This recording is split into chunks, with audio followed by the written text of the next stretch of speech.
أعوذ بالله من الشيطان الرجيم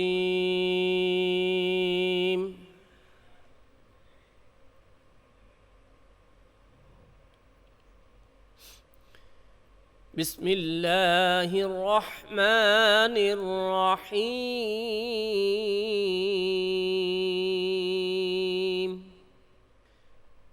أقم الصلاة لدلوك الشمس إلى غسق الليل وقرآن الفجر إن قرآن الفجر كان مشهودا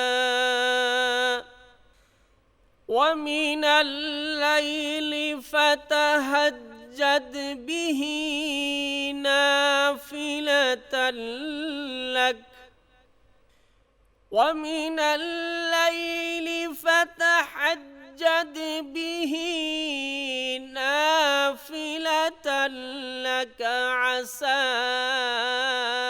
أن يبعثك ربك مقاما محمودا عسى أن يبعثك ربك مقاما محمودا صدق الله العظيم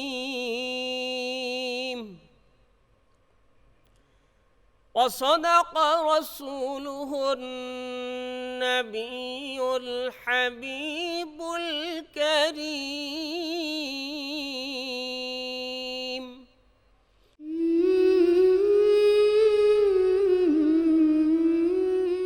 আল্লাহ পাক রব্বুল আলামিন পবিত্র কোরআন মাজিদে মানব জীবনের সকল সমস্যার সমাধান দিয়েছেন। একইভাবে আল্লাহ পাক সেখানে কীভাবে আল্লাহর নৈকট্য পাওয়া যাবে সেই বিষয়ে জানিয়ে দিয়েছেন। সূরাতুল বনী ইসরাঈল, সূরা বনী ইসরাঈলের ৭৮ এবং ৭৯ নং আয়াতে আল্লাহ তাআলা অত্যন্ত চমৎকারভাবে আল্লাহর হাবিবের মাধ্যমে আমাদেরকে জানিয়ে দিচ্ছেন, আকিমিস সলাতা লিদুলুকিশ শামসি ইলা গাসাকিল লাইলি ওয়া কুরআনিল ফজর। যখন সূর্য ঢলে পড়বে, সূর্য ঢলে পড়ার পর আপনার রাত্রি যখন ঘন অন্ধকার পর্যন্ত সালাত কায়েম করার জন্য বলেছেন। আর বিশেষ করে ইন্না কুরআন আল ফজর, ফজরের কোরআন তেলাওয়াতের ব্যাপারে বলেছেন, কেননা কানা মাশহুদা, সেই সময় ফেরেশতাদের দল সাক্ষী হিসাবে থাকেন। এরপরের আয়াতের মধ্যে জানিয়ে দিচ্ছেন, ওয়া মিনাল লাইলি ফাতাহাজ্জাদ বিহি নাফিলাতাল লাক, রাতের যে তাহাজ্জুদ নামাজ রয়েছে অতিরিক্ত, সেই নামাজটা আদায় করার জন্য বলছেন, ইয়া রাসূলুল্লাহ আপনি সেটা আদায় করুন, তাহলে আসা ইয়াবআসাকা রাব্বুকা মাকামা মাহমুদা, আশা করা যায় আপনার প্রতিপালক আপনাকে মকামে মাহমুদ, প্রশংসিত যে স্থান, সেই স্থানটা দান করবেন। সুবহানাল্লাহ।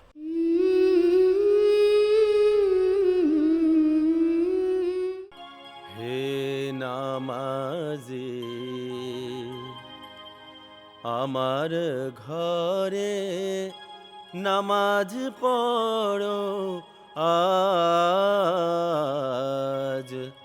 দিলাম তোমার চরণ তলে হৃদয় যায় নামাজ। হে নামাজি আমার ঘরে নামাজ পড়ো আজ, হে নামাজি আমার ঘরে নামাজ পড়ো আজ। আমি গুনাহগার বেখবর, নামাজ পড়ার নাই অবসর। আমি গুনাহগার বেখবর, নামাজ পড়ার নাই অবসর, চরণ ছোঁয়াই এই পাপীরে কর সরফরাজ। হে নামাজি আমার ঘরে নামাজ পড়ো আজ।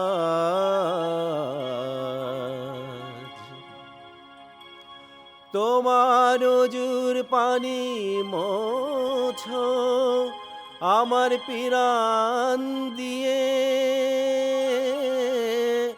আমারে ঘর হোক মসজিদ তোমার পরশ নিয়ে। তোমার ওজুর পানি মোছো আমার পিরান দিয়ে, আমারে ঘর হোক মসজিদ তোমার পরশ নিয়ে। যে শয়তানের ফান্দিতে ভাই খোদাই ডাকার সময় না পাই, যে শয়তানের ফান্দিতে ভাই খোদাই ডাকার সময় না পাই, সেই শয়তান যাক দূরে, শুনি তাকবীরের আওয়াজ। হে নামাজি আমার ঘরে নামাজ পড়ো আজ। দিলাম তোমার চরণ তলে হৃদয় যায় নামাজ। হে নামাজি আমার ঘরে নামাজ পড়ো আজ।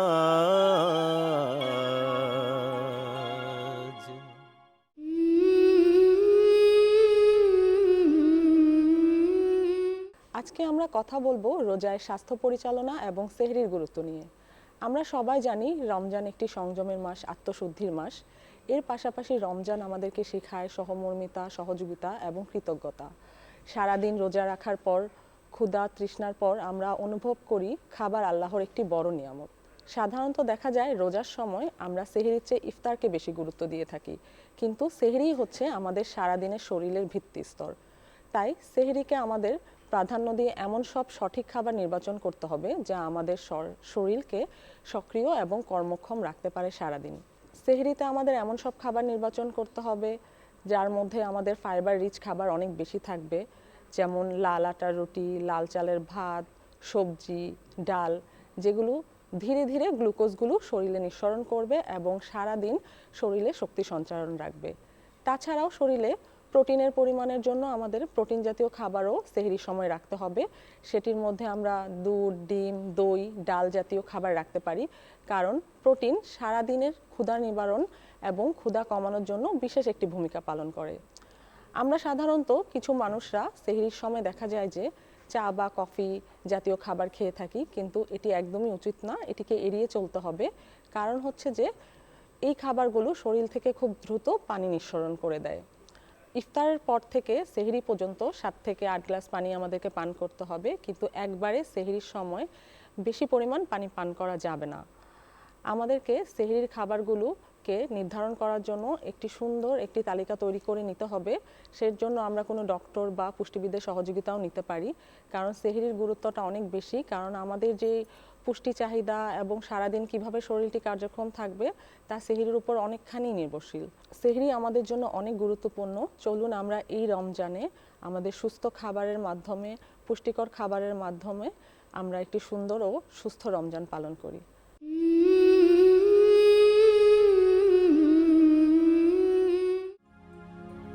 নবী মোর পরশুমণি, নবী মোর সোনার খনি, নবী মোর পরশুমণি, নবী মোর সোনার খনি। নবী নামে জপে যে জন সে তো দোজাহানের ধনী। নবী নামে জপে যে জন সে তো দোজাহানের ধনী। নবী মোর পরশুমণি। ওই নামে সুর ধরিয়া পাখি যায় গান করিয়া, ওই নামে সুর ধরিয়া পাখি যায় গান করিয়া। ওই নামে মজনু হইল মাওলা আমার কাদের গনি। ওই নামে মজনু হইল মাওলা আমার কাদের গনি।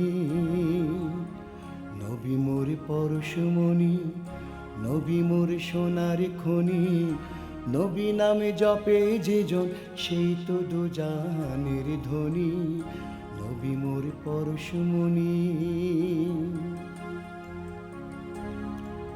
ওই নামে মধু মাখা, ওই নামে জাদু রাখা।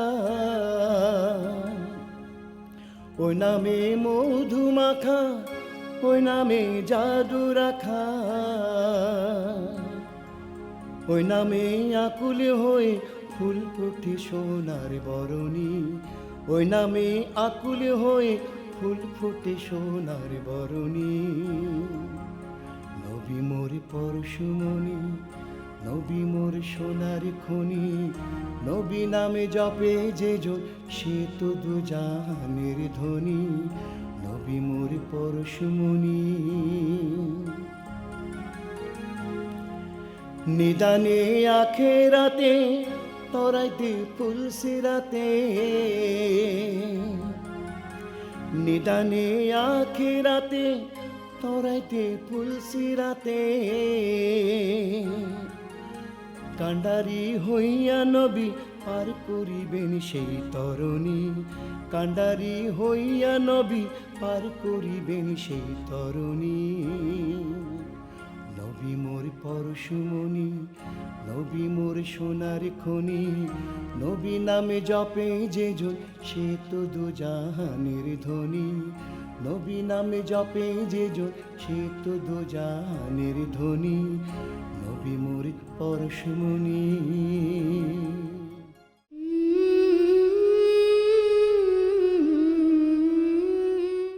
নাহমুদুহু ওয়ানুসল্লি আলা রাসূলিহিল কারীম।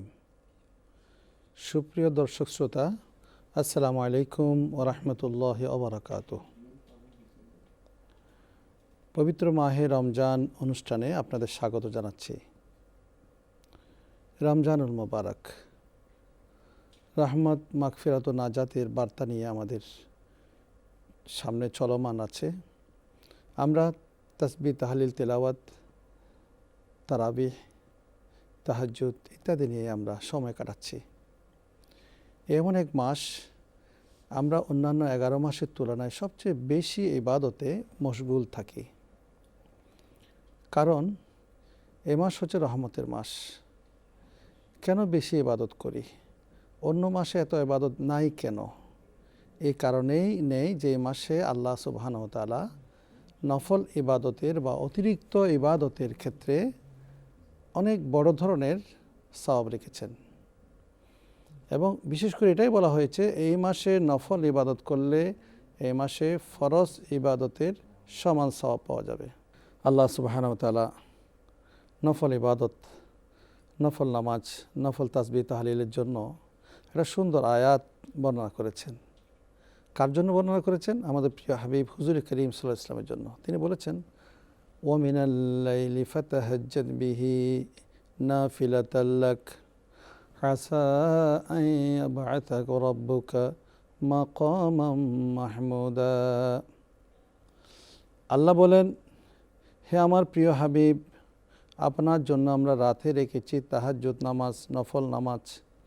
এটা আপনার জন্য অতিরিক্ত নামাজ, এক্সট্রা নামাজ। এটা যখন আদায় করবেন আমি আপনার জন্য মাকামে মাহমুদ সাজিয়ে রাখবো। সুবহানাল্লাহ। এই যে নফল নামাজের সাথে আল্লাহর পুরস্কারটা কি?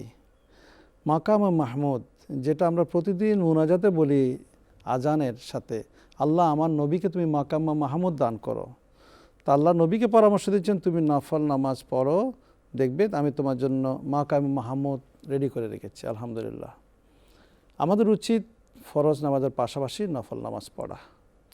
ফোকাহায়ে কেরাম যারা আইন প্রণয়ন করেন শরীয়তের, তারা বলেছেন কোনো মানুষ ফরজ নামাজ আদায় করছে, সেই সময় যদি তার ফরজে কোনো ত্রুটি হয়, তখন সে যদি আগে পরে নফল নামাজগুলো দিয়ে ফিলার দেয়, তখন ওই তার ফরজে যে ত্রুটি আছে আল্লাহ সেটা মাফ করে দেন। আলহামদুলিল্লাহ।